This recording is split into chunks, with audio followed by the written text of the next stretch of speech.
All right, fine guys.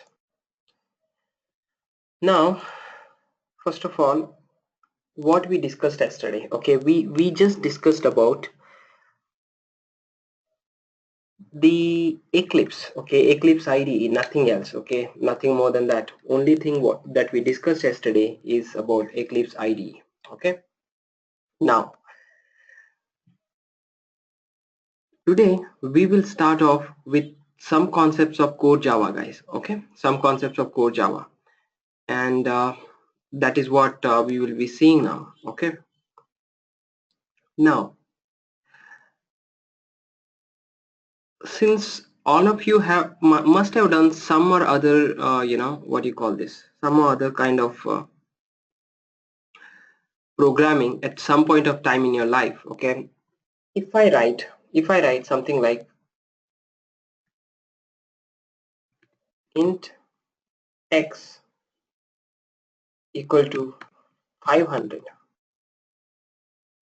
is this something familiar to you guys? If I write only this one, okay, only this one, apart from that, whatever you see here, whatever I highlighted, just ignore the other part, just concentrate on only this thing. For anyone, if this is something it's really new, they can unmute themselves and they can say yes, it's completely new for me. Anybody? All right guys. Okay, so int x equals to 500, when I say this, it means that I am declaring a variable of type x, of type int, okay, integer variable, and I am assigning some value to it. Okay, this is the variable name and this is the value. Okay, and this int is the type of the variable, guys. Type of the variable. Any doubt, guys? Any doubt? Anyone? No doubt. Okay, now if there is no doubt, I will tell you, in Java there are two steps involved, okay, in declaring and initializing a variable. Okay, the same thing. Okay, and if you want to comment any line in Java, you can just do this double slash, that line will be commented. Okay, now say for example you want to say something like int x. Okay, this is just the declaration, guys. And now if you say x equal to 200, this is also same thing, guys. Okay, here we are first declaring, this is called as declaration, guys.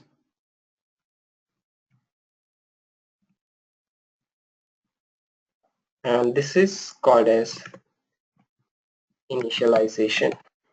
I hope there is no doubt about this, guys. Anyone having any doubt? And in Java, every line, every executable line should end with a semicolon. Okay, that is the thing, guys. This is how you will declare a variable.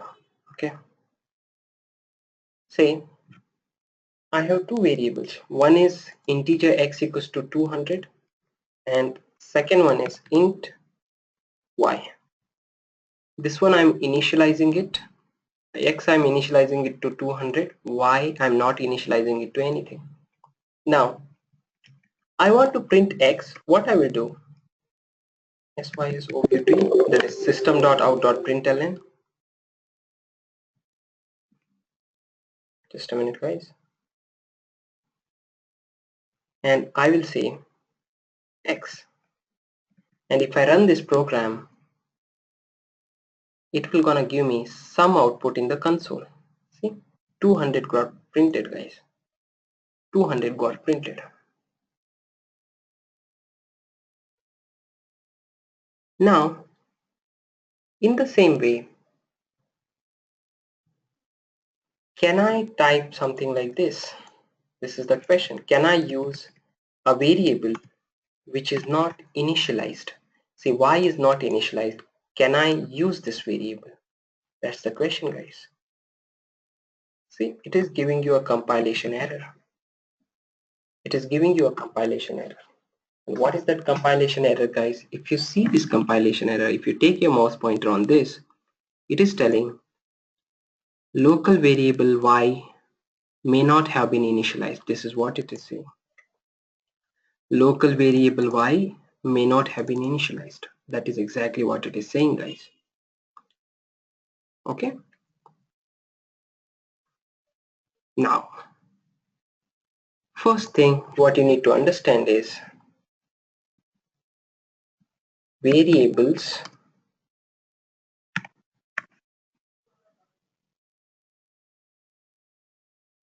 have to be initialized before using them. We have to initialize the variables before we can use them. Okay, this is the first thing that you guys need to understand. Okay, this is the first and most important thing that you guys needs to know. Now we have different kinds of variables. I just showed you int, wherein we can save some numbers. We have int, float, character, double, okay, double, and what else, guys? Short. There are lots of variables. Again, boolean. There are different kinds of variable, wherein integer you can store a number, again float some decimal number, character you can store a single character, double again it's you can store a decimal point number with decimal point. Okay, short again it's a small number you can save, and this boolean, this is the where you can store true, either true, or you can store false. Okay, now there are many things. Okay, now but as of now you need not be worried about everything. Okay, mainly you have to be worried about is, okay, integer, okay, integer, boolean, and there is something called as strings, string. Okay, there is something called a string. Anyone know, if at all I say string, what can we store in that, in a string? If I say a variable is of type string, what can we store in that? Anybody?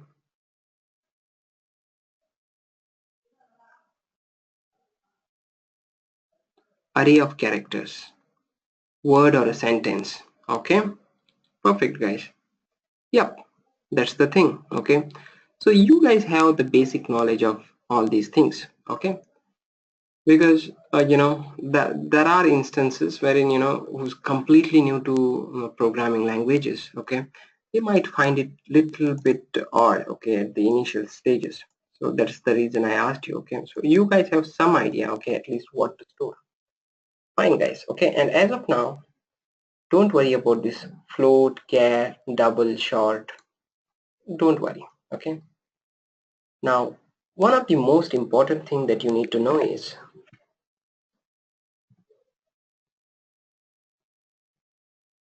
there is something called as, in Java there is something called as primitive data type, and in Java there is something called as derived data type. These are the two kinds what we see in Java, guys. Okay, now what is primitive data type, guys? Primitive data types are these things. Int, float, character, these are called primitive data type.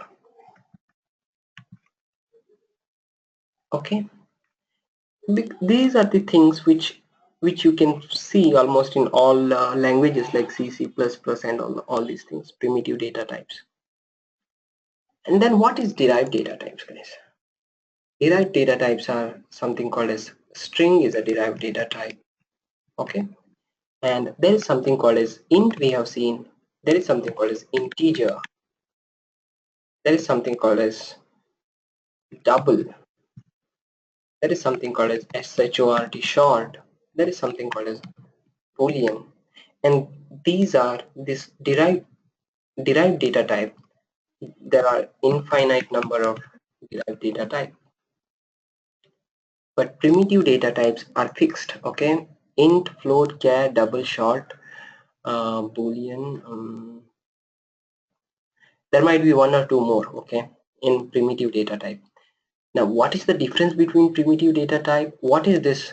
I said something like int and integer. What is the difference between int and integer? What is the difference between, this double and this double? What is the difference between this boolean and this boolean? Okay, but there is a difference, guys. There is a difference. Now, you at this point of time, if at all you want to know derived data type, you should know something called as objects, which will be covered in later tutorials, guys. Objects. Okay, and that is where your actual Java starts. Objects. If you understand the objects, you will be able to understand this derived data type. And the Boolean data type is all these what we saw, okay, which is normal in all the languages. Commonly you will find in all these languages. These are all the primitive data types, guys. All right. Now, at this point of time, if I tell you what is the difference between primitive data type and the derived data type? In case of derived data type, there will be a class in Java for derived data type. Derived data type, there will be a class in Java. Okay, but primitive data type, there will not be any class.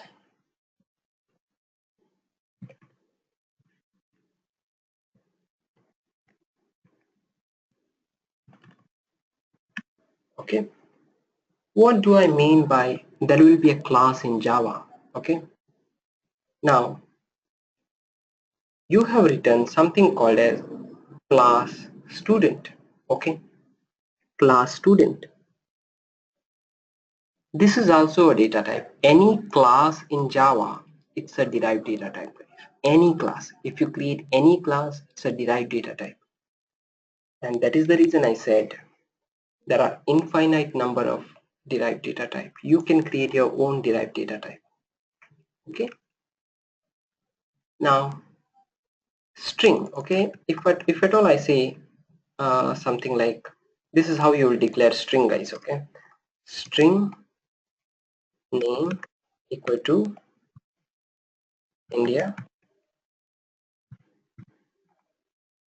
If you see in Java, okay, how I got this particular window, don't be worried at this point of time. If I try to find out, see, there is a class called public something they have written, but there is a class, string class in Java. That is the reason it's a derived data type, guys. If you see short, there is a class called short.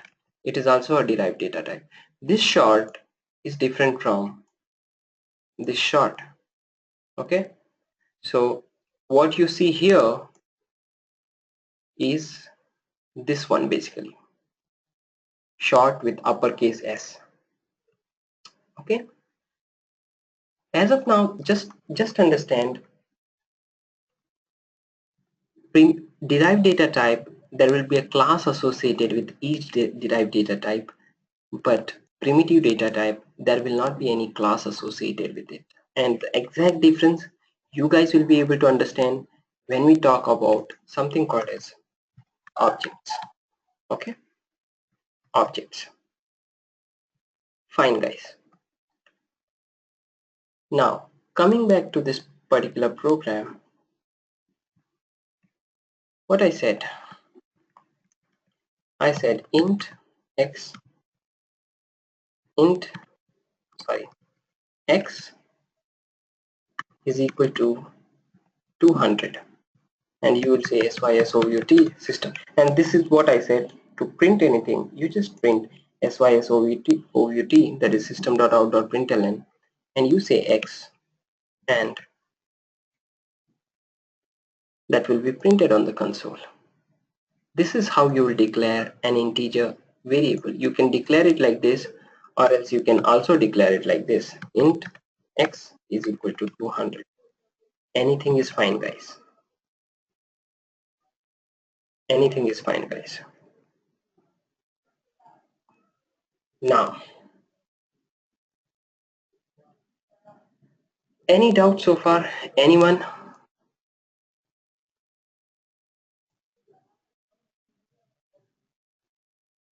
No doubt? Okay. Now, we have to see how to declare a string variable.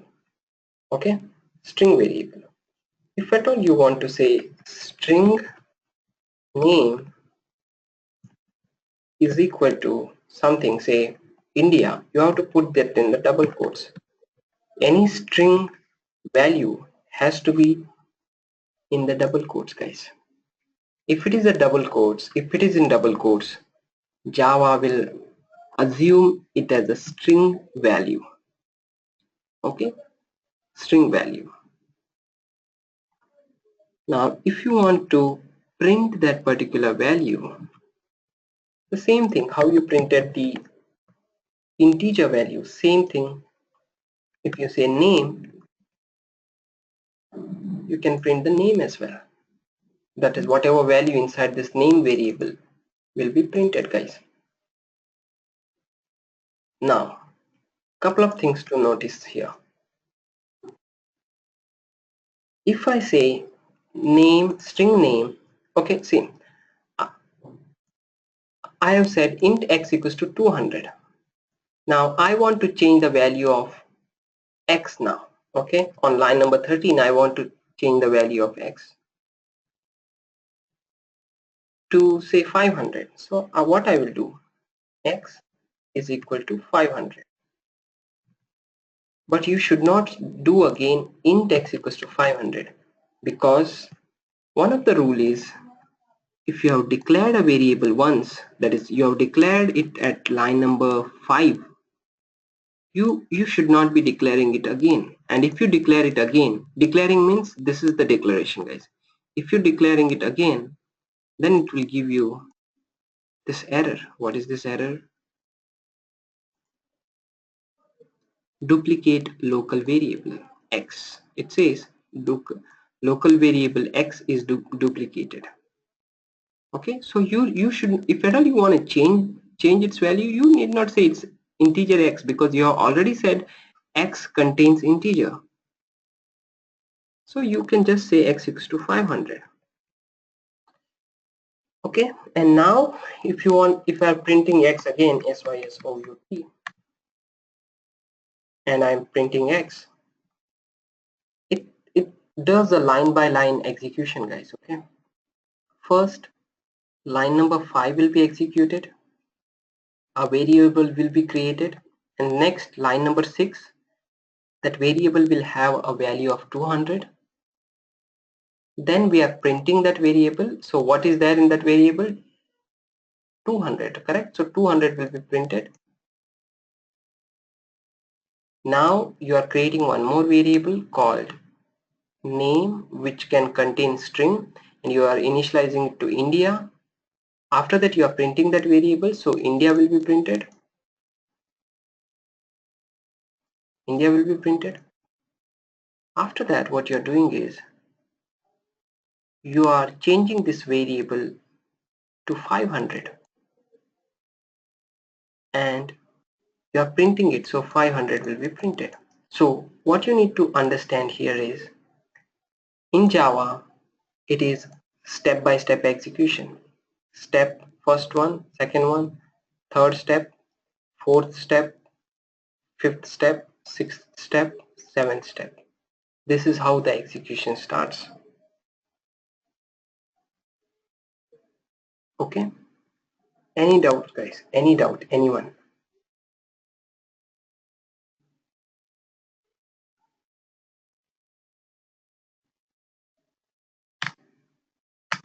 No doubt? Alright, fine guys. Perfect. Now, couple of questions. Once I say name variable should contain string, if I say name variable should contain a string, you cannot assign an integer to it. What I am trying to say is, say you want to change the name, you can change it to say something USA. This is fine. Okay, once you say name should contain some string, you can only assign string. You cannot say something like this, name equal to 123. That's a number. It will give you an error. Cannot convert from int to string. Okay, I hope this is also you guys are aware of. And in the same way, if you say int x equals to 200, you cannot say x is equal to WWF. You cannot say this because you cannot store a string into this variable called x, because x can only hold the integer variable. Any doubt, guys? Anyone?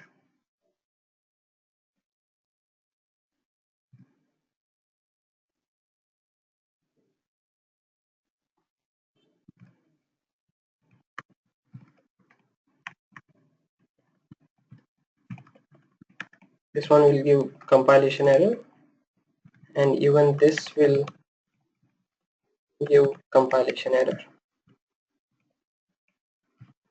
Okay, both of these things will give you the compilation error.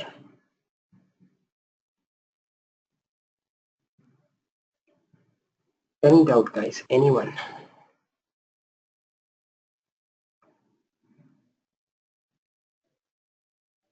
No doubt? Okay, fine guys. If there is no doubt, that's good. We will do one more thing here. Let me just copy this. Just a minute, guys.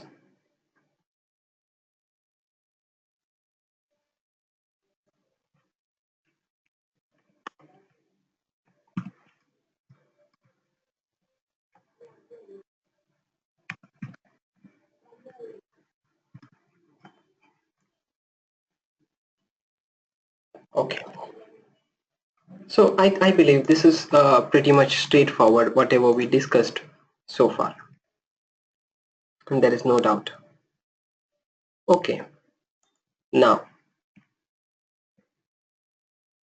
this question to all of you. If I say string name equal to Rajni,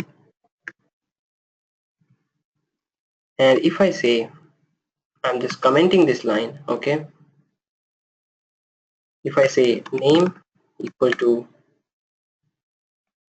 100, what do you guys think? Will it give me any compilation error?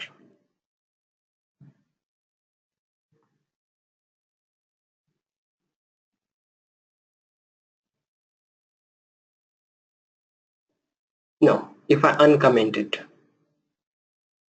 If I uncomment it, will it give me any compilation error?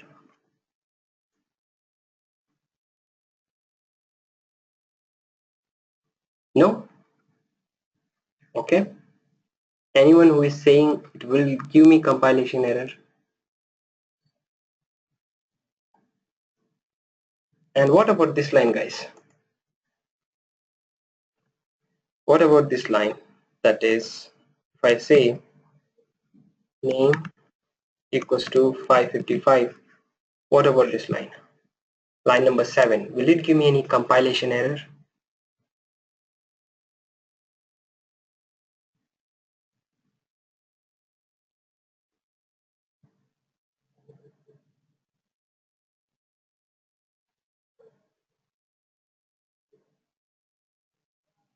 Uday, Suganya?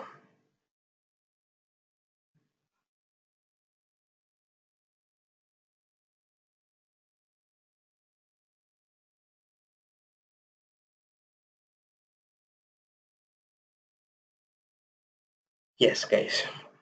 The second line will definitely give me compilation error. The first line, that is line number 6, will not give me any compilation error because I am putting this 100 into double quotes. So when I put this 100 into double quotes, it becomes a string, and you can assign this string to this variable. We can definitely assign this string to this variable, guys. That's perfectly fine. That's perfectly all right. But when this 555, when you don't put it in double quotes, it will be treated as integer, and you cannot store this integer into name variable because name variable we have declared saying that it should contain only the string. It is of type string. Any doubt, guys, why line number 7 alone is giving you the error?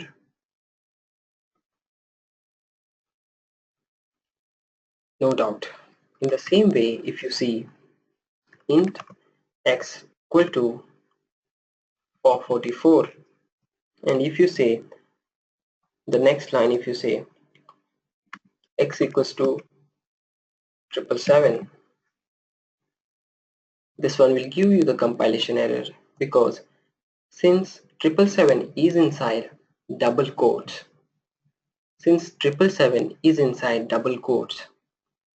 it will be treated as a string, and you cannot assign this string to x variable, guys.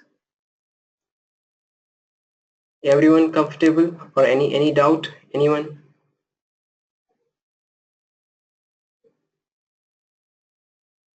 No doubt? Okay, that's great, guys. That's perfect. Okay, so you guys know this much. Okay, that's perfect. Now we will see what is compilation and not what is compilation, comparison. Sorry guys.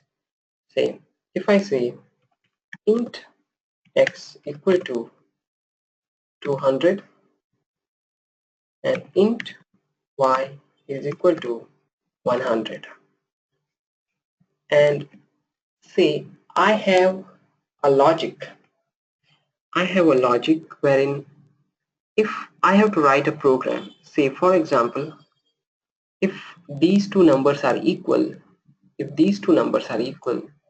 then on the console I will print numbers are equal. If these two numbers are not equal, then I will say numbers are not equal. How to do that, guys?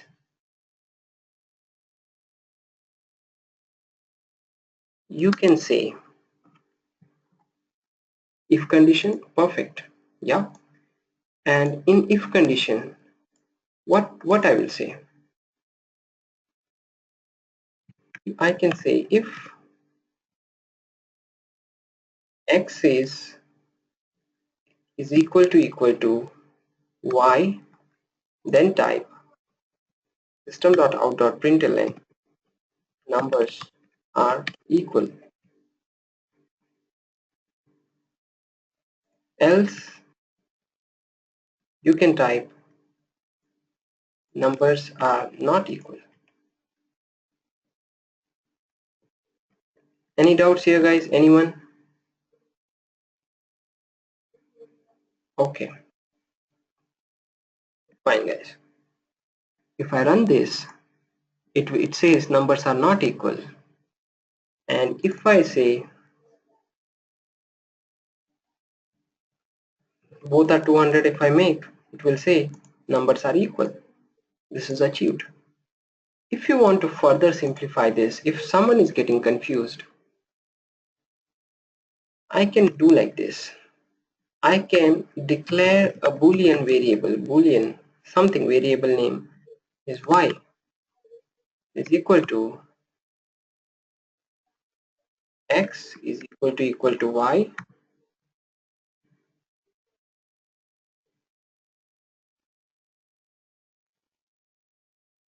boolean z, sorry, x y z. Okay, and I can place that z here, right here. What I'm doing here, line number 7, I am comparing if x is equal to y. If both are equal, z will be assigned a value of true. If both are equal, z will be assigned a value of true. And here we are checking if z, okay, instead of saying if z, it is as good as saying if z is equal to true. Okay, when you write if z, it is as good as you are saying z is equal to true. Okay, but in industry they will not write like this. They will not write like this. They will just remove this. If z means if z is true, then execute this. But if z is false, then execute the else condition. Understood, guys? Anyone having any doubt how to compare two numbers? How to compare two numbers?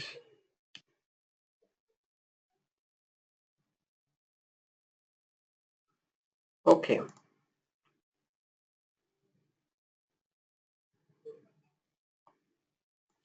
I will show you a debug perspective now. Okay, debug perspective. If I say right click, how the execution happens, that's what I'm gonna tell you. I will do a right click on this pane here, on this vertical line right here, this vertical line. I'm talking about this vertical line. Okay, here I will do a right click and I will say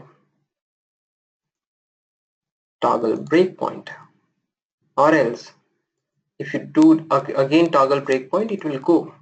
Or else if instead of saying right click and toggle breakpoint, if you want to put a breakpoint, you just double click on this pane right on the left hand side. A double click, a breakpoint gets applied.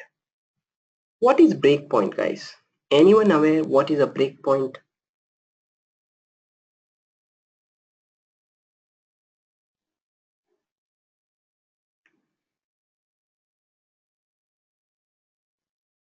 Flow of execution.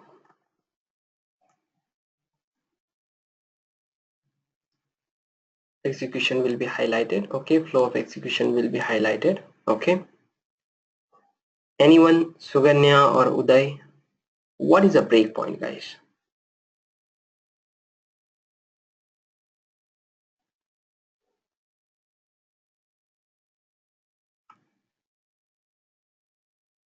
No clue? Okay. See, breakpoint is something, for example, now what happens when I run this program? Does it stop anywhere, guys? No, it just gives you this result, correct? It just executes in fraction of seconds and it just gives you this result. But what if you want to execute till line number 4, till line number 4 you want to execute, and when it comes to executing line number 5, it should not execute. It should wait for your control. I mean, it should wait for your instructions. to execute line number 5. In that case, what will you do? That's the question, guys.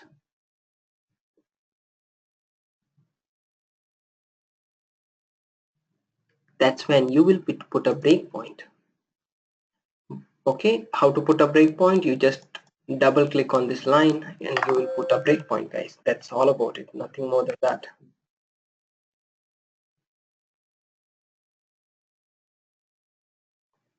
Just a minute, guys.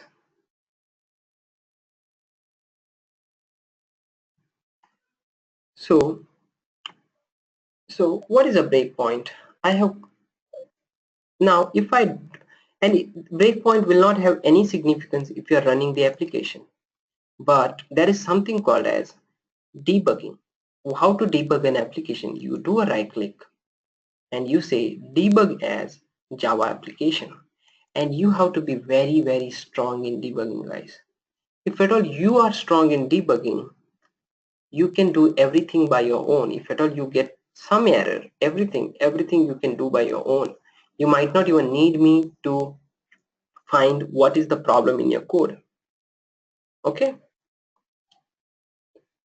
you might not even need me to find what is the problem in your code.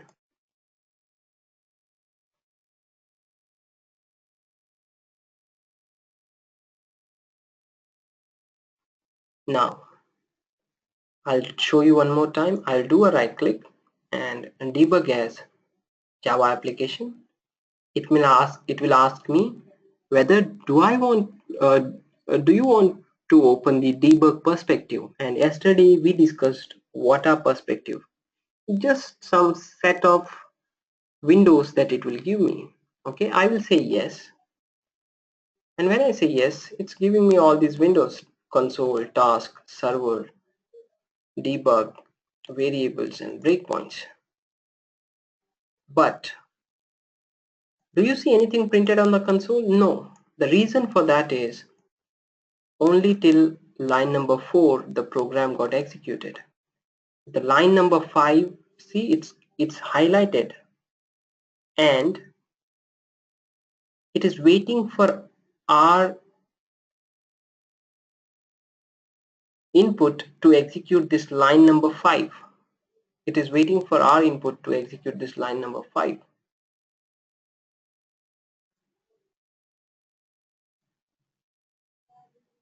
Alright, guys.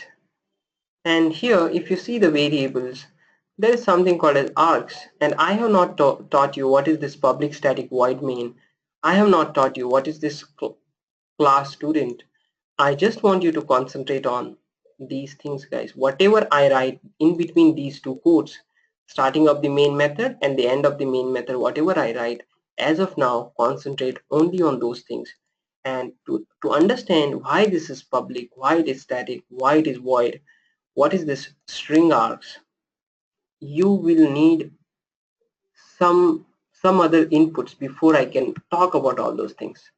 So don't be worried about those things. Just concentrate on these things what I highlighted. Okay. And see variables, it only says args. Let's just ignore it for a while. Now it stopped. It executed till here, and it is asking for our input to execute line number 5. It is asking for our input to execute line number 5.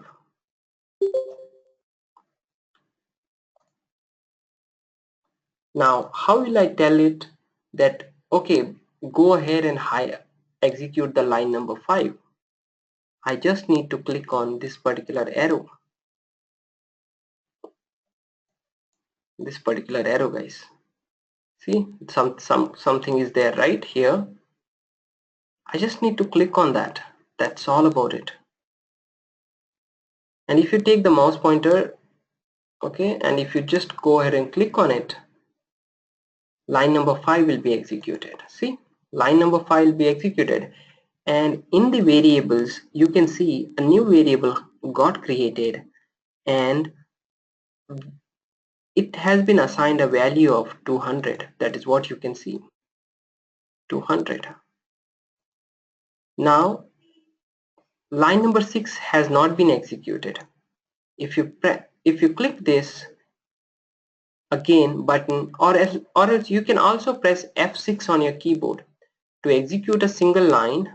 You can also press F6 on your keyboard. Okay, and in some computers it might be, yeah, some basically for some laptop it might be this key. Okay, I said shortcut key for executing this line is F6, correct? F6. This is the standard. Okay, on all desktop F6 will work, but in some laptop you might need to press Fn, that is Fn function key plus F6. Okay, depending on your laptop configuration. Otherwise it is F6, guys. Okay, I can, and on my laptop I had to press Fn and F6, that is function key plus F6, but most of the desktop it will be directly F6, guys. Okay, now I will do that. Okay, I will use the shortcut this time. Okay, and see, console, nothing has been printed, but in variables I can see a variable called x, and it has been assigned a value of 200, guys. Okay, assigned a value of 200. If I do F6 here,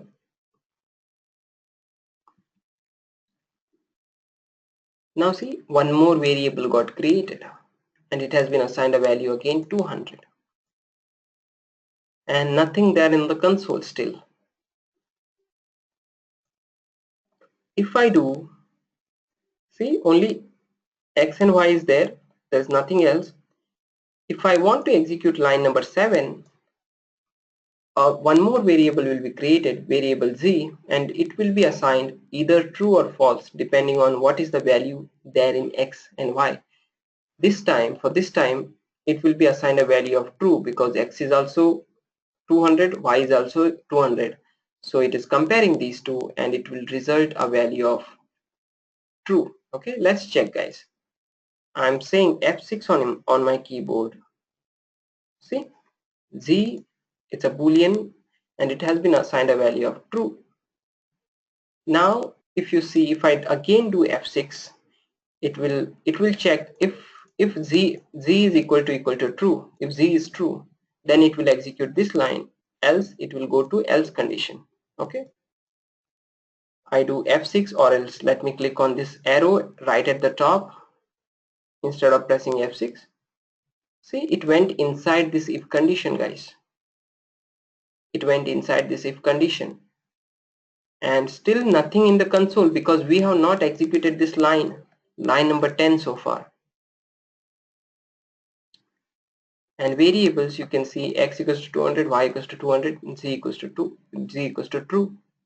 Now if I execute this line number 10, then you will see something written on the console. See, there you go, guys. It's something is written on the console. That is all about it. That's it. There is nothing more than this. What you should understand by this is, but what you guys should understand by this is, in Java, it is line by line execution, guys. This line, then this line, then this line, then this line, and then this line. And this one, whether to execute this line or this line, among these two, it will be decided by value of z. Okay? Any doubt, guys? Anyone?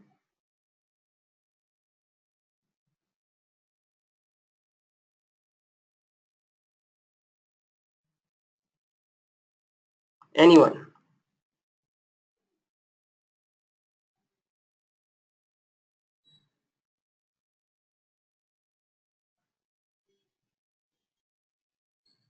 Just a minute, guys.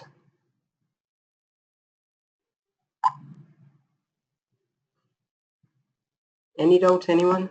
No doubts? All right. So you guys understood line by line execution. Now, can someone tell me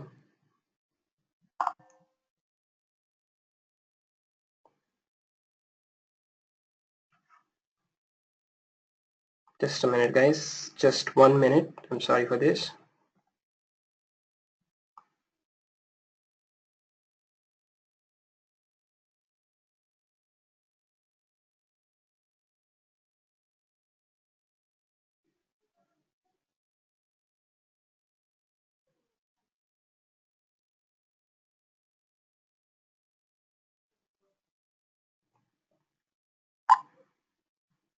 Okay,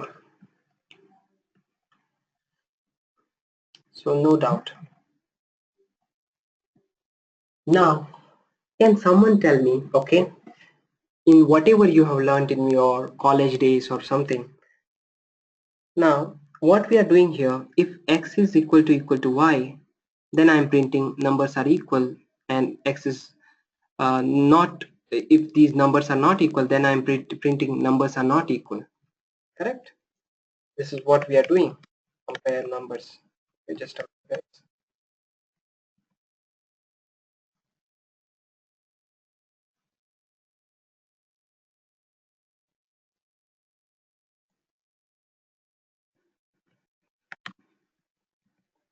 Okay, don't worry why I put a public and all.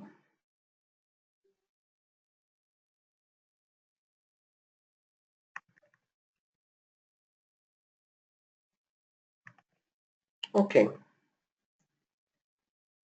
now this is it. So far we have done this.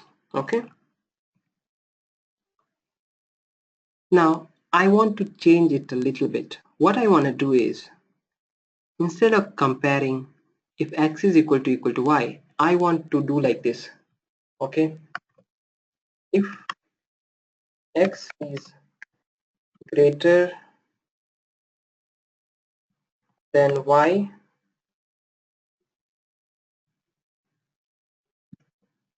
print hello, else print hi. Who can help me write this particular program, guys? What I need to do? Okay, see these two numbers will be, uh, say something 600 and 500. Okay, or it will change. Okay, but what I need to do, what changes do I need to do in this part of the code to check? Okay, you guys understood? If x is greater than y, then I will print hello, else I will print hi. What should I write, guys? Come on. Okay, Rajni is telling something. Rajni is telling x is greater than y,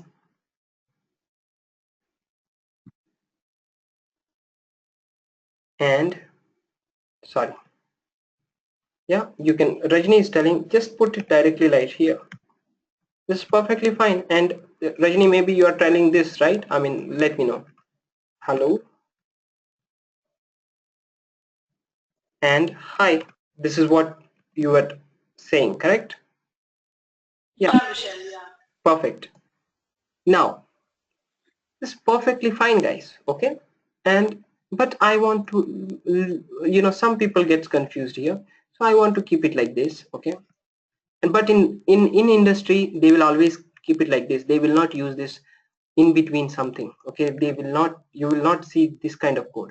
Okay, you will see this kind of code, what just Rajni said. Okay, to be frank, guys, but I thought I'd let me try to make it that simple, so only I'm keeping it, see, like this. Okay, that is the thing, that is the only thing.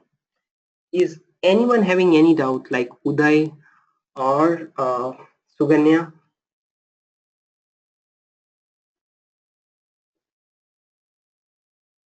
No.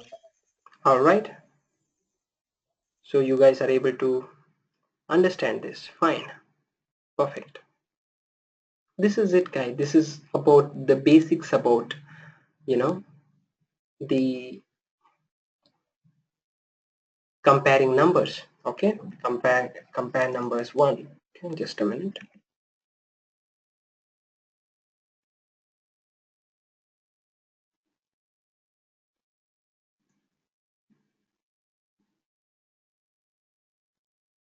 So Uday, current came or still you are on mobile now? Still I'm on mobile. Oh, okay, okay, fine Uday. Anyway, I'm recording, okay? So if you feel like something is missing, okay, I'll be sending you the recording, and even top of it, if you still have any doubt, always I'm there, okay? So don't worry. Great. Yeah. Now, fine guys, okay? You see, you guys are able to understand basically whatever I'm telling you, okay? That's a good thing,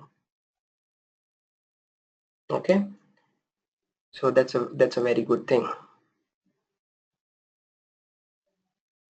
Now,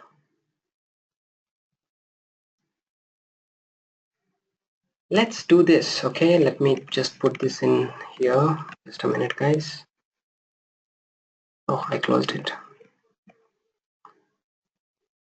Batch 26, class 3, compare number 1. Okay, fine.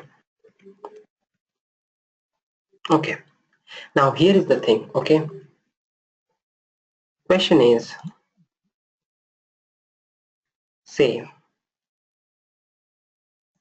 let me say the same thing in case of string. String name equal to Vishal, okay? String name 1, okay? This is name 1, and string name 2 equal to Uday, okay? Now, if I want to compare these two strings, probably I will use the similar logic, okay? I cannot compare it for greater than, but I can definitely compare it for equal to, right? I mean, I can do something like this. Okay, guys, everyone agreeing? Just a minute. If x is equal to y, sorry, it's not x. Name 1 is equal to name 2, then say names are same. Else they say names are not same. Okay, if I run this program, it will give me names are not same. Okay, but if I say both are Uday, it will say names are same. Okay, names are same. Now the question to all of you is,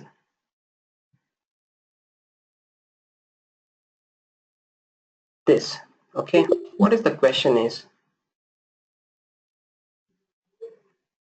can we compare names strings like this? That is the first question. This is very important concept in string, guys. Can we compare these strings like this? And the answer is no, it's completely wrong. You cannot compare two strings like this. Have anyone read in maybe C++ or someone who has already done something in Java? Anyone know why we cannot compare two strings like this? I will tell you, okay? I'll tell you one more thing before I can ask you that question. See, we can always create a string variable like this, and there is one more way you can create a string variable, okay? String name 3 is equal to new of string of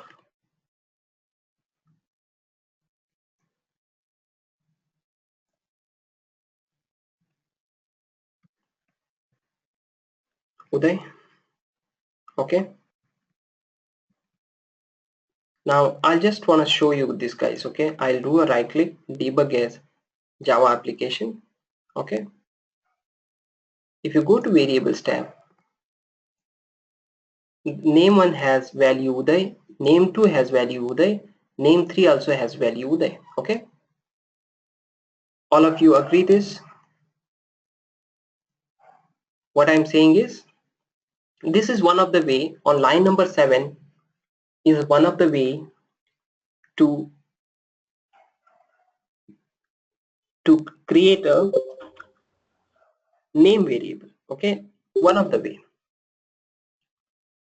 But the question is, and if you see here, name 1 has Uday, name 2 also has Uday, name 3 also has Uday. Okay, if I say uh, name 2 equals to Uday Vishal, okay, Vishal, like this. Now if I run this, debug as Java application. If you see here, name 1 has Uday, name 2 has Uday Vishal, and name 3 has again Uday. Now, so I just want to tell you that this name 1 has the same value, name 2 has a different value than name 3. So name 1 and name 3 should be same, right? I mean, it has both has Uday. Uday. So let's see, let me compare these two things and let me see, okay? Name 1 I'm comparing with name 3, okay? Name 3. Now tell me guys, what you think, what will be the output? Names are equal will be coming or names are not equal will be coming? Anyone has read this concept before in maybe C++? What will be the output? Name 1 has Uday and name 3 also has Uday. Same content guys. If you see the content, it is exactly the same.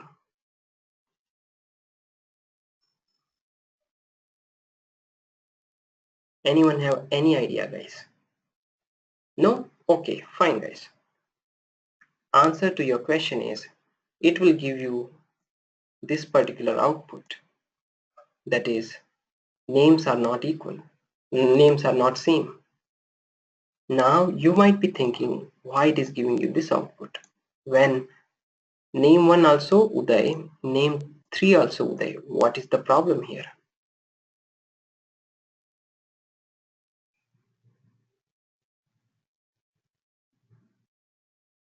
But if I compare in the same way, if I make this name 2 also Uday, and now if I compare name 1 and name 2, name 1 and name 2, it will give me the correct result. Okay, name 1 and name 2, if I compare, it giving me the expected answer. This is what we are expecting. But if I compare name 1 and name 3 or name 2 and name 3, name 2 and name 3, we should get this line number 12 should execute it, but no, line number 14 is getting executed. The reason is, the actual reason you guys will be understanding again when I talk. Okay, Rajni is saying one thing. Okay, Rajni, good try. Okay, Rajni is saying name 3 is an object. On line number 7, name 3 is an object. So you think name 1 and name 2 are not objects?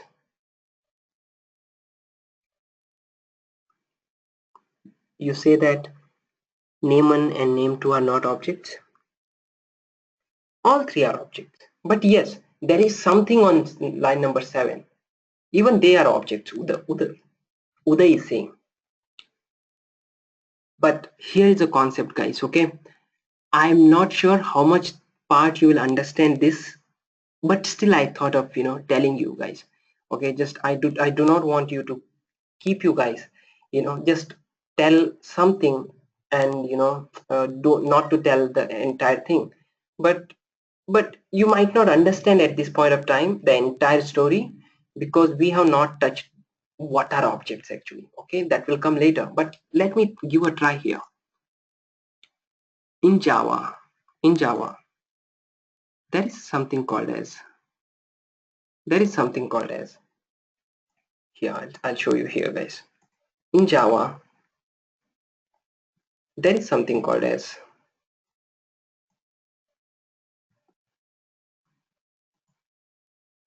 what is that something guys? Let me do it here.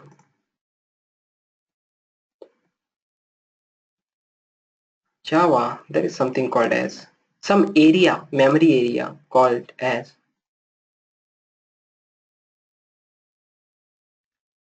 no,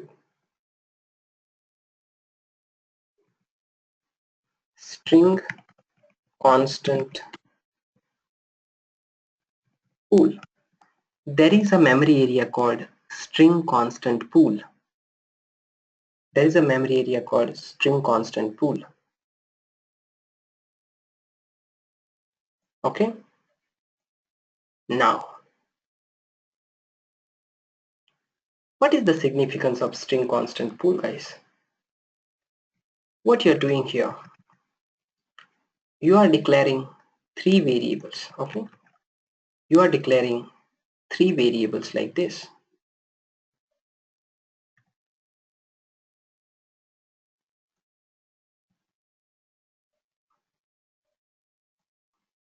You are declaring Uday, again Uday, but again Uday. But there might be a slight difference between how you are declaring, but you're basically declaring three variables.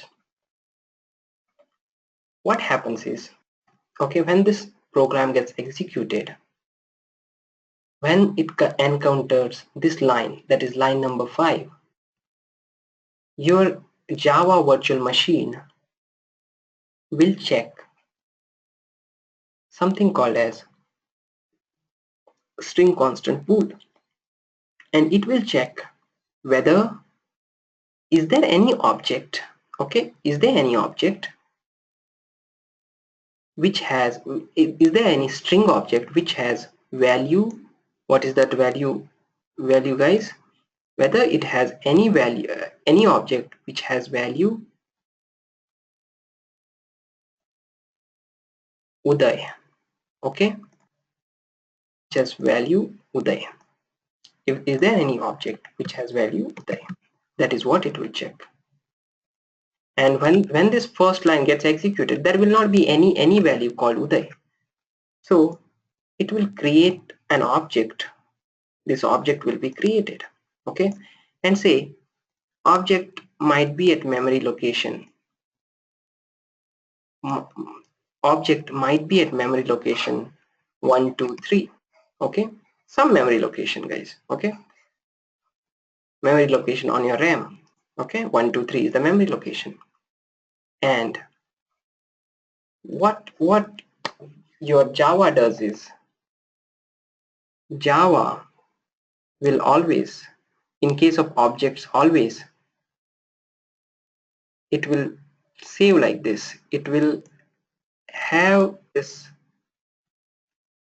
memory address, that is 123, assigned to name one variable. 123 will be assigned to name one variable.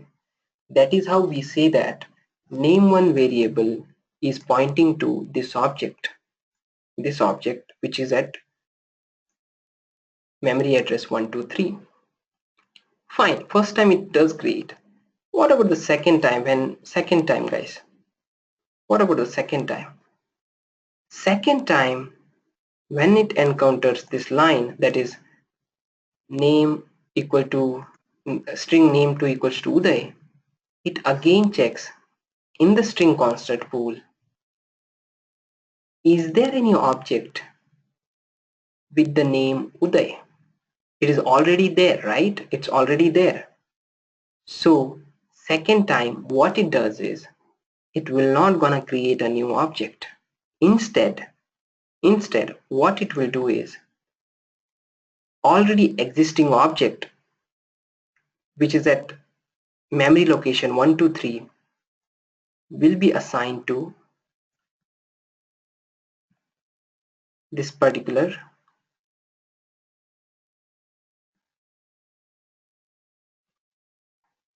just a minute, will be assigned to this particular variable 1, 2, 3. Now there are two objects, that is name1 object and name2 object. That is actually one object, okay, one object actually, this which is at memory location 1, 2, 3, but there are two objects, two variables, that is name1 and name2 are pointing to same object.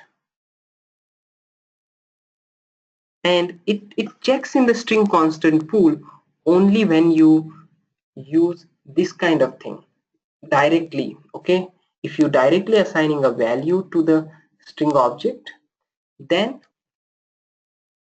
it does it like this. It checks the string as constant pool. Okay, but what is the main thing is, this is the string constant pool. Okay, but what you need to understand is, but if at all you are using this kind of declaration, when you say name3 equals to new of string, it will never ever check whether this object called Uday is already there or not. It will always create a new object. It will always create a new object. Okay, just a minute. It will always create a new object and it will have value Uday in it,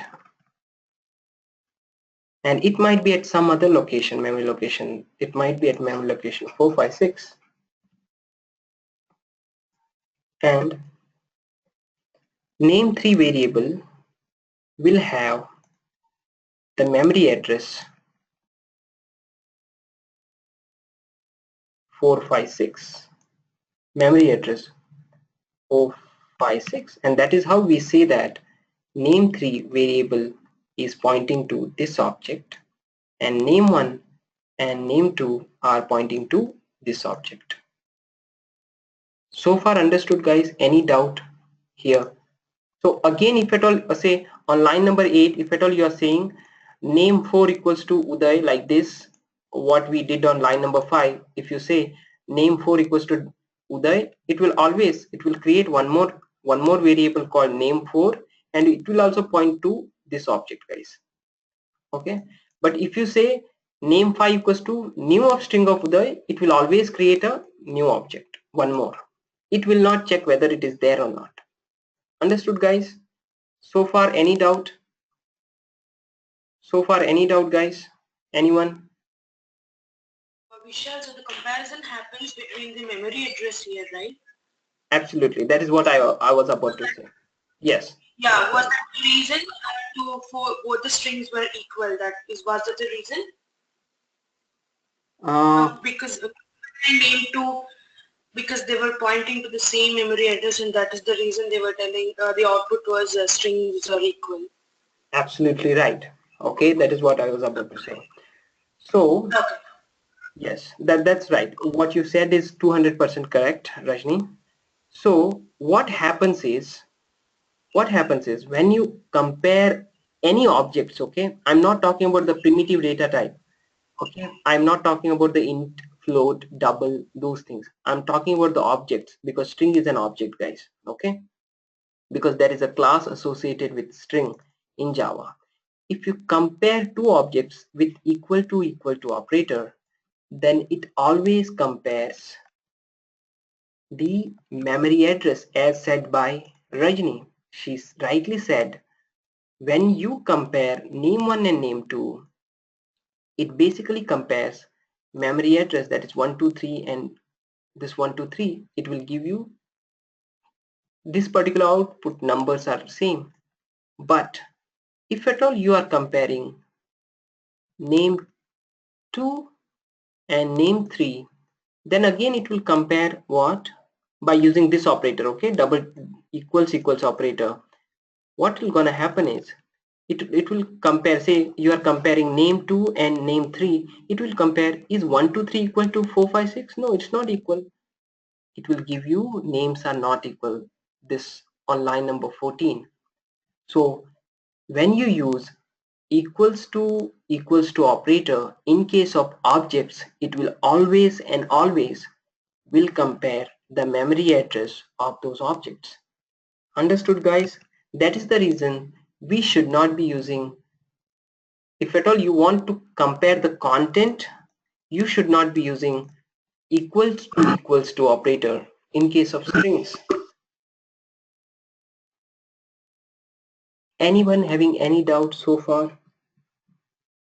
Next question might be something like, then what we need to use, that I'll gonna tell you. But you should not use equals to any doubt. Vishal, just Yeah. Go ahead. uh, happens only in case of strings, right? This memory comparisons and everything. Any object other than primitive data type. You say, I said there are infinite number of objects, right?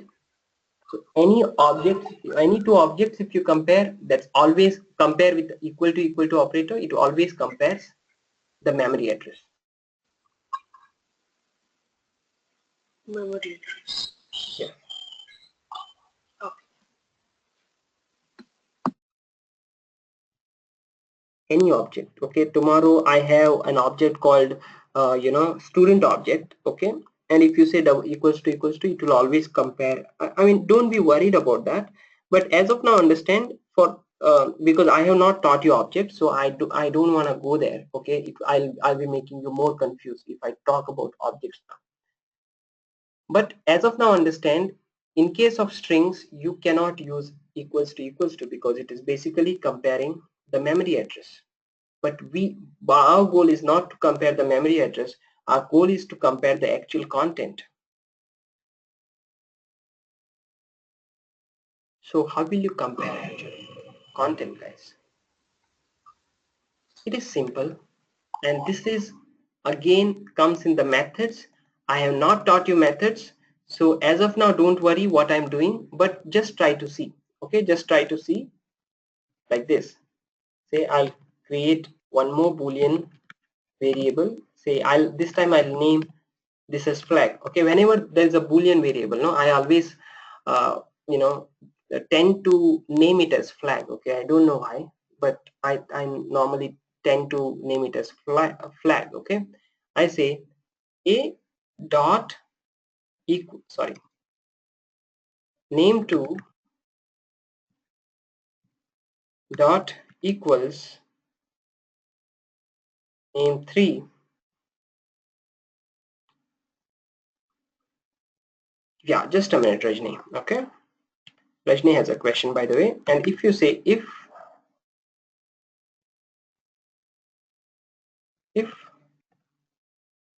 flag, if flag is equal to 0, okay, I will not say flag is equal to true. Instead, if I write just flag, it is as good as saying flag is equal to true. Okay, but in industry you will just see like this. If flag, then it will say names are equal. Okay, let's run this and test it, guys. Okay,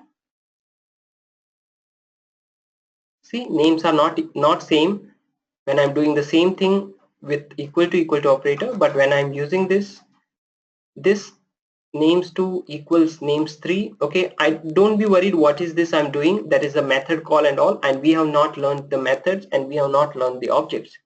But as of now, understand, this is how you will compare two strings. And before that, you have to understand, you should not be comparing methods to two strings like this, that is by using equal to operator. Yes, Rajini, go ahead. Yeah, when we declare a string as an object, can we do that? Uh, When we declare an integer as an object, declare what as an object? integer type as an object. Yes, I can do that, but Okay. it's like this. Same. I do not wanted to go to objects now. That was my thing. But yeah, integer I1 Oh, equals to new of integer. You cannot use that int. You cannot use. If at all you want to make it as an integer, as an object, you cannot use. If you want to use it as a primitive data type, you will say int abc or ac equal to number 1. This will give you the primitive. But if at all you want to make it as integer, you have to do like this and say one more thing, integer I2, say I'll give you say 20. Okay, now if I say Now if I say I1 equal to I2, okay, and let me comment this, guys.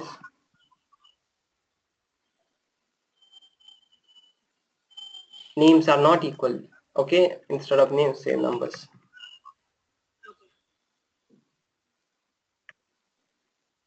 So here the comparison happens actually for the actual content, right? Not with the Let's see, memory addresses. let's see. I'll make it as 2020, okay, both 2020. What do you think?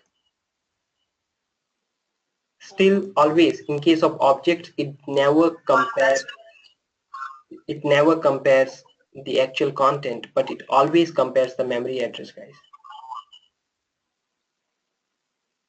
Okay, it always compares the memory address in case of objects. And I have not taught you object, guys. Okay, that's the reason I do not want it to go this side, because I will be confusing you guys. Okay, and if one person might not get confused, but there are chances that other gets confused. Okay, so I don't want to go here, but as of now understand, okay, as of now understand, when you are comparing two strings, you cannot use this. You cannot use equal to operator. It will not give you the correct result. You have to say names2 equals names3. Okay, this is what compare string. Okay, I don't want to go to object, but Rajni, if at all you still feel that something is missing, you can get back to me. I will discuss with you. Okay, but yes, but my one, question. yeah, I'm sorry. The question was very simple. That is answered. I just wanted to check Okay, even perfect. for Mhm. Yes, any memory object. address only come. Correct, that's right. Always it's a memory address. But if at all you say something like int, no, int, I said int x equal to something, then 90, then x is not an object here because it's a primitive data type. But if you want to make it as Correct. an object, you have to say integer. That's a class. Okay. Okay, so that's the thing. That's the only thing. But yeah, it's a good question. Okay, I'll tell you, it's a very good question. But I do not want, there are chances that others might get confused. Okay, but good question, guys. Anyone, guys, anyone else,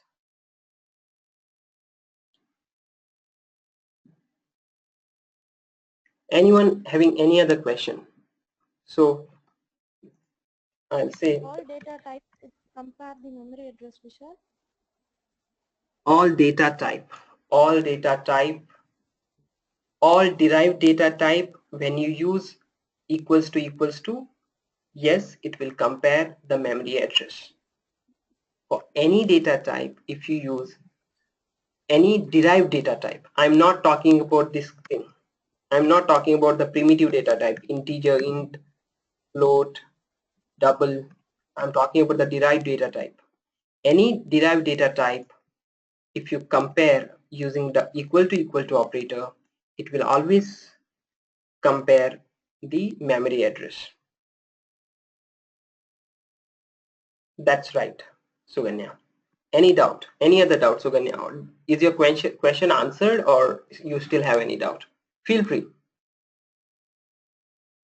Okay, Vishal, I understood. Perfect. Okay. Any derived data type, and you see, when I say derived data type again and again, you guys might not understand it to a fullest extent, because I have to teach you the objects to understand, for so that you know before, and if you want to really understand the derived data types, I have to tell you about the objects, and this is not the time to tell you about the objects. Okay, but yes, any derived data type you compare using the equal operator, it will always compare the memory address. That is one of the basic you have to remember. Okay, perfect.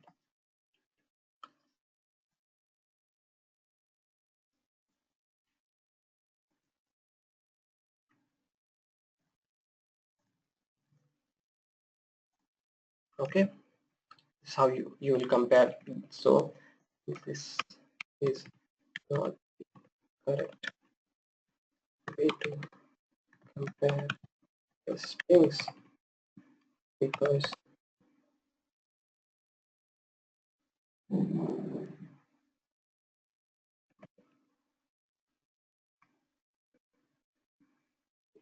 equals to operator compares the memory address. Okay.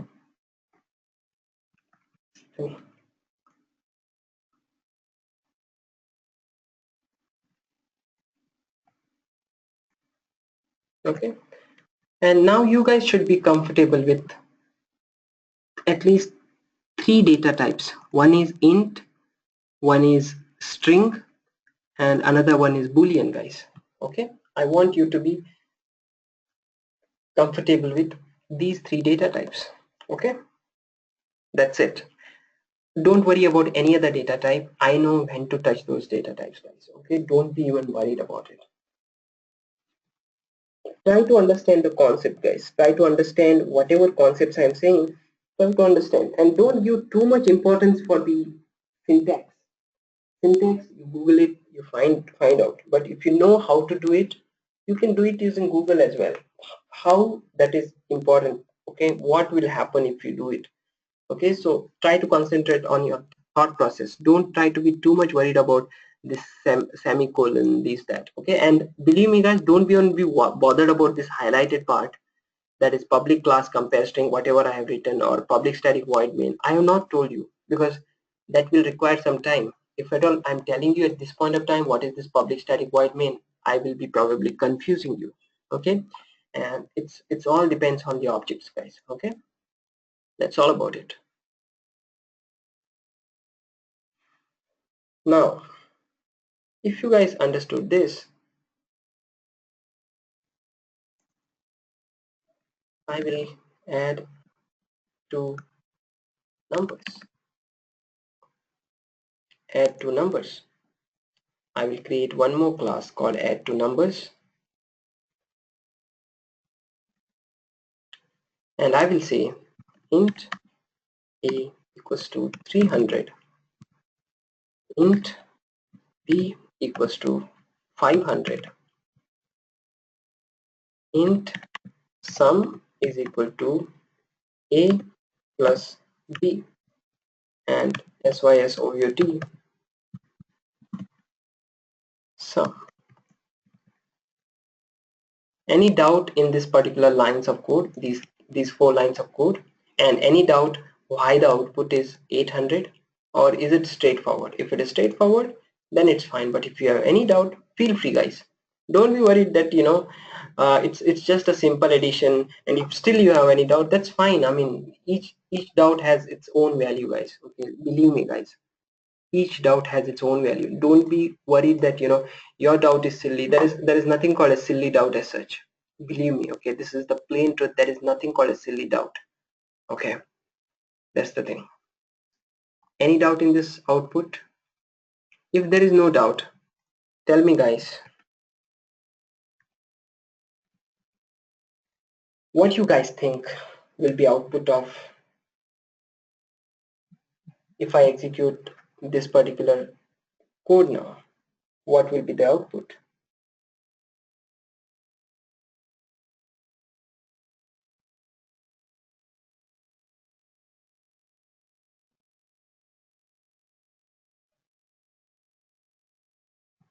Okay, let me see, some things are there. Rajni is saying some, Uday is also saying some.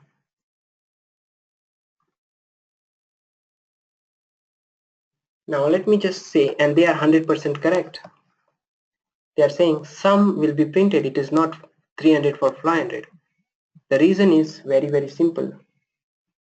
The reason is very, very simple, guys.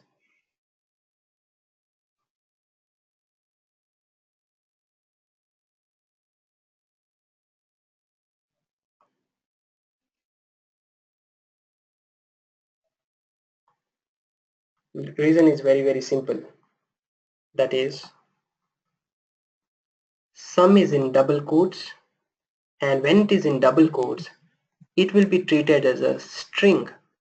It is treated as a string value, that to string value, and whatever that value is there will be printed as it is. But if at all sum is not in double quotes, what happens? It will be treated as a variable, guys, and it will see, okay, sum is this, they have written something called as sum, and is there any variable called sum? It will check here, or it will try to search from here. Yes, there is a variable called sum. Now what is the value of it? Value of it is a plus b, that is 800. So 800 will be printed, guys. 800 will be printed. But if at all you put sum in double quotes, it will treat it as a string value and it will be printed as it is. Any doubt, guys? Anyone?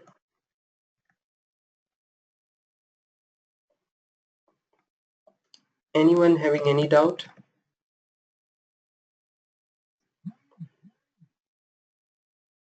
No doubt, right?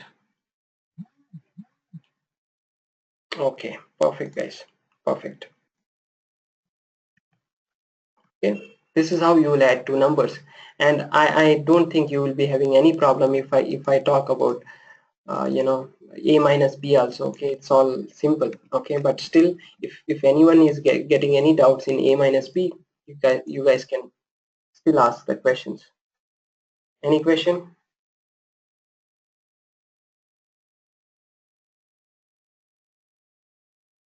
Okay, fine, guys. Okay, this is how you will add two numbers.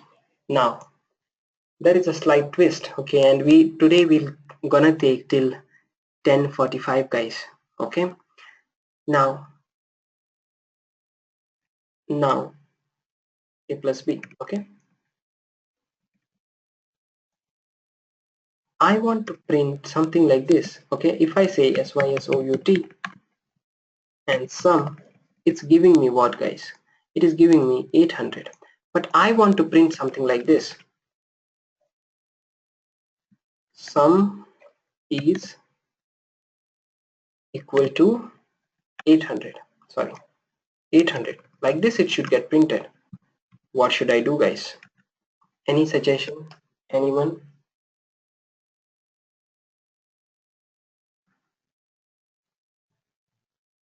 Yeah, go ahead, guys. Okay, and Uday, whatever you pinged me, that has to be put inside system.out.println. That is what you are saying? Alright, what Uday is saying is, instead of typing in system.out.println, we have to type like this. We have to type like this. And I have commented it. Okay, I have commented it. How many of you are saying this is correct? And how many of you are saying this is wrong? Or how many of you are saying this has to be changed slightly? And Uday, even you can change your answer. Go ahead, guys, just ping me, no issues.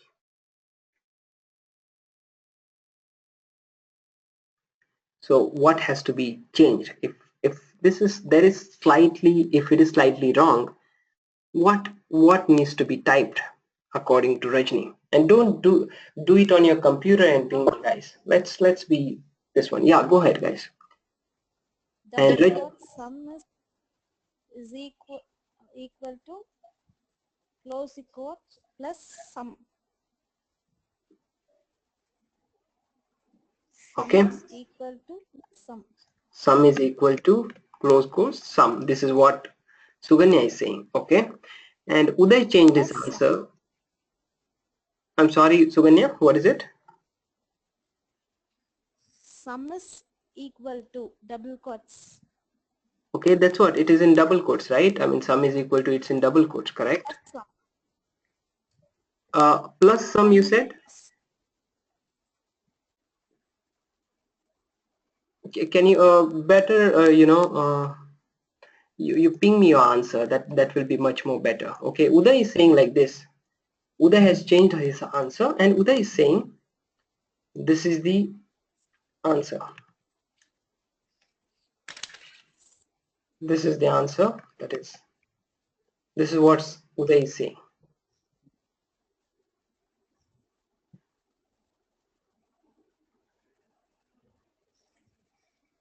This is what is the output I want, guys. It has to print exactly like this. Sum is equal to 800.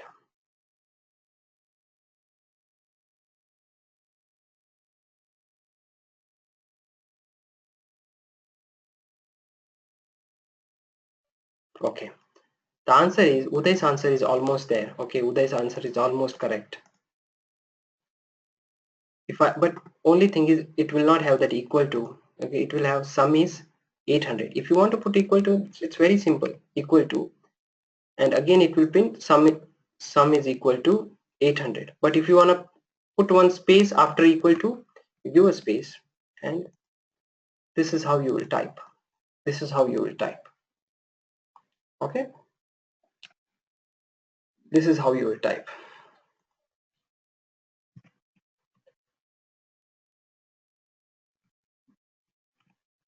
Okay, any doubt, guys? Anyone having any doubt?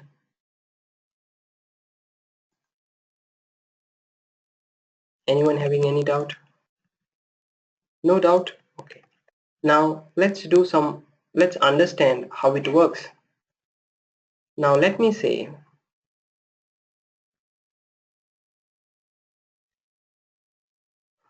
there is a string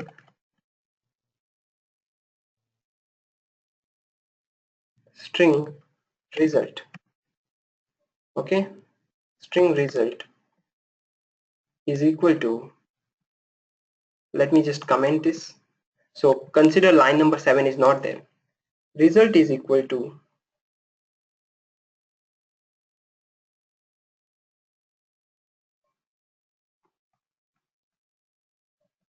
sum is equal to sum of the numbers is plus a plus b, and I want to print that result here. I want to print that result.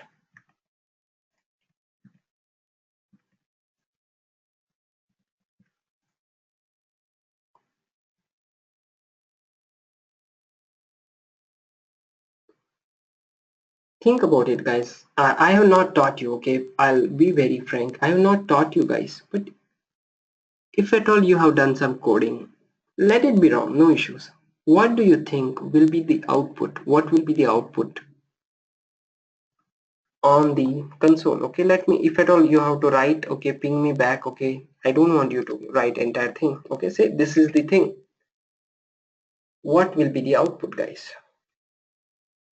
What I'm doing here, there is a string. I'm adding that string to A and I'm adding that string to B. What is the output? Will it give it? Will it run? Uday is saying. Uday is saying, and I believe all of you can see each other's answer, right? That's a good thing. Is that right, Uday? When Rajni pings you something, you are able to see, right? Or Rajni, you are able to see or each other's pings, right? Okay, perfect. Because I have not closed that particular thing, and I don't want it to be closed. I want it to be open, so that if someone asks any question, everybody can see it. Okay, so that's the thing. Perfect. That's what I wanted. Now the question is, so Uday has already given the answer. That is, he's saying this is his answer.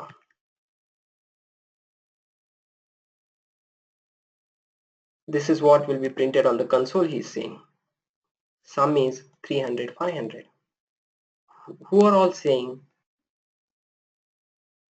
yes, this is the correct answer, or who is saying no, this is the wrong answer?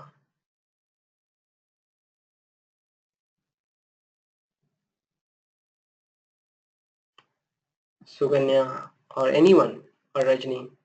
No idea about this. Rajni is saying perfect. Rajni, no issues. Suganya, do you want to answer this, or I can proceed on this?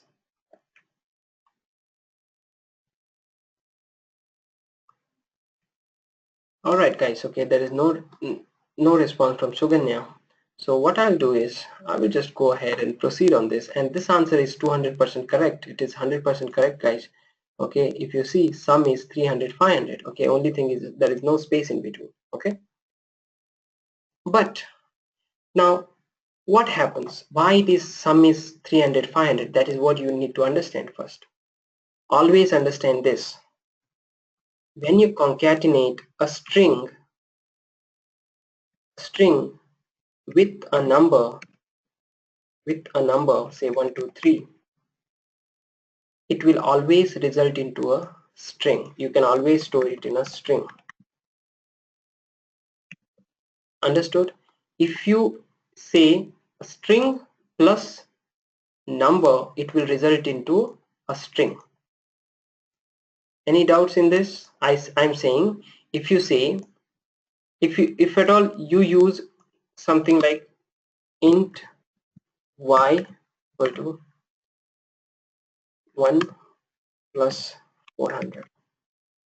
If at all you use plus operator in between these, in between two numbers, it will give you addition of those two numbers. But if at all you are using plus operator in between two strings, it will be acting like a concatenation operator.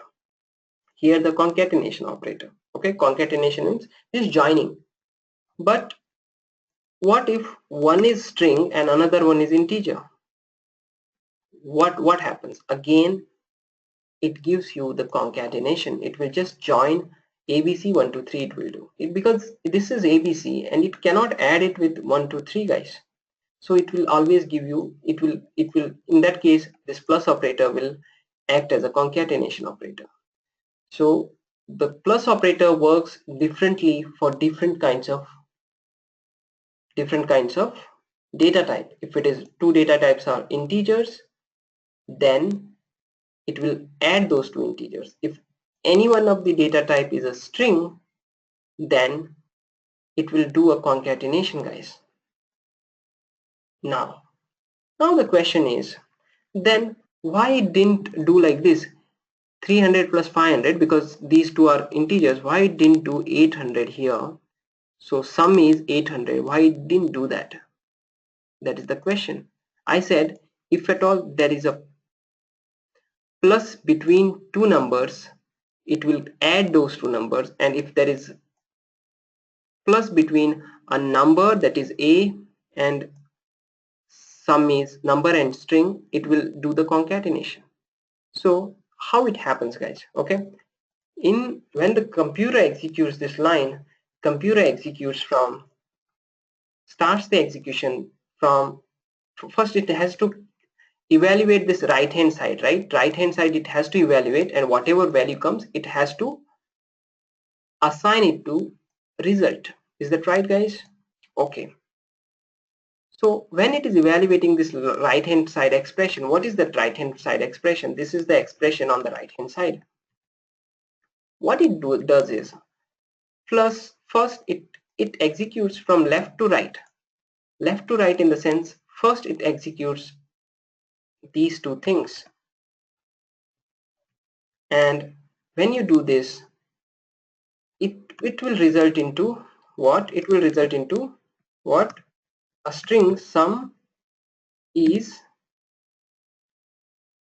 a has what? 300, right? Sum is 300. It will result into 300, and it is a string. So next what it does, okay, so I said this one will be evaluated first. This one will be evaluated first, and it will result into this output. Sum is 300. That is a string. And then this sum is 300. This one will be concatenated with B.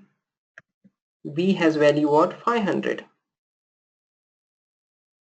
Then it gives you sum is 300 500. Understood this, guys? Why it is giving you sum is 300 500? Because, and this whatever it comes, it will be assigned, this value will be assigned to what? This result. And you are printing this result, guys. You are printing this result on line number 8. Any doubts, anyone?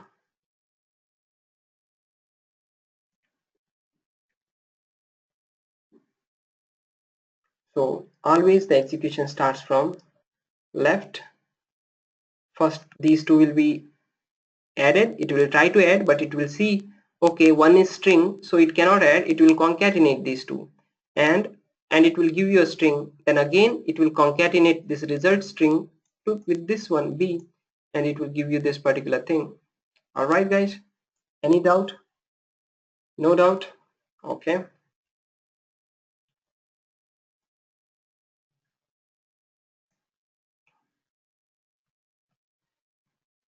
Concat operator in action.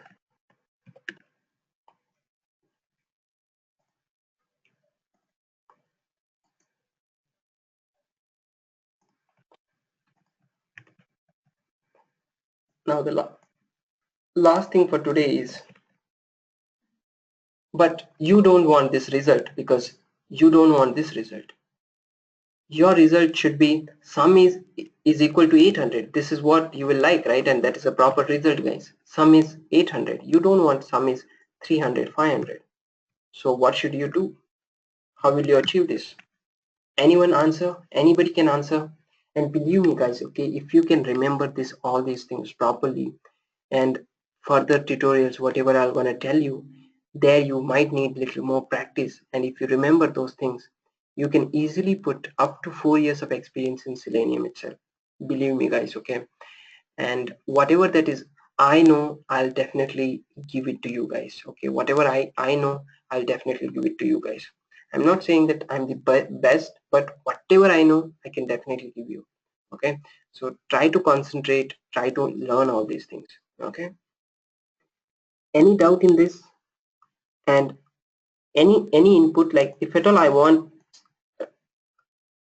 it to print like this, what should I do? Maybe Uday, do you have any idea?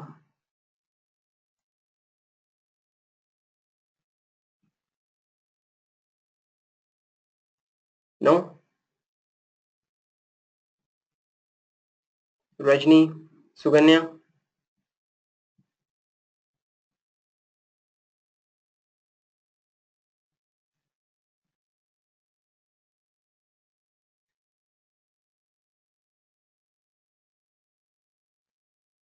No idea? Okay. All you need to do is, there's one thing what you can definitely do is like this. You say like this, int sum is equal to a plus b, okay, and you say sum is equal to sum. This should not be any confusing for you. This is one of the way, correct? You calculate the sum first and then you give the sum, okay? This is one of the way, guys.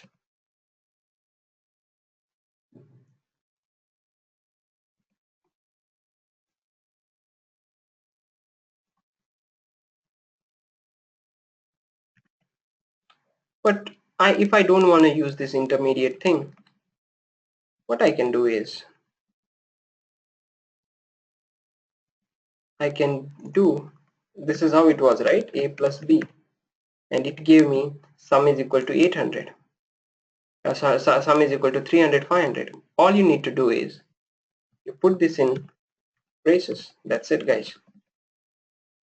One of the way is this, okay, we just saw. First calculate the sum, then concatenate that sum with sum is equal to. This is fine. This is one of the way. The other way is this, like this. What you are telling here is, here also the same thing happens, guys, okay? There is no, this logic is not changed. This expression gets evaluated, but what it is doing, this sum has to be concatenated with result of a and b, result of a and b. So here first a plus b will be calculated. It will give you 800, 800, and it will be concatenated with sum is equal to, so it will give you sum is equal to 800. Let's go ahead and check that out, guys.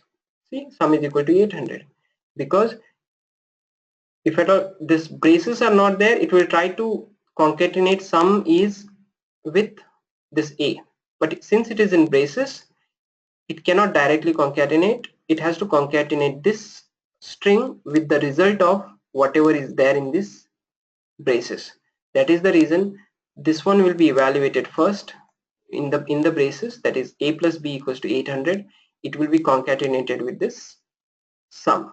Okay, so what I'm trying to say is, again, I'm repeating it, this string has to be concatenated with result of this. So it just calculates the result of this. What is the result of this is 800. Once it calculates the result of this A plus B, it will be concatenated with this, and it will result into sum is equal to 800. That's all about it, guys, nothing else. Any doubt, guys? Anyone? No doubt? That's it for today, guys. Okay, that's it for today. There's nothing else for today what we can discuss.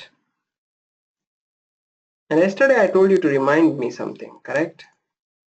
Anybody reminded me? What was it? Okay, no problem, guys. Okay, we'll try to see it tomorrow. Tomorrow, try to remind me JDK, JRE, JVM. I have to tell you about all these things. Okay, but no worries. Okay, today the whatever I discussed, it has no dependency on those topic, JDK, JRE, and all those things. Okay, that's all about it. I will be sending you these all of you guys these examples.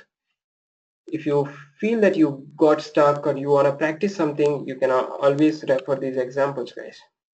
Okay, that is all about it. Any doubt, anyone?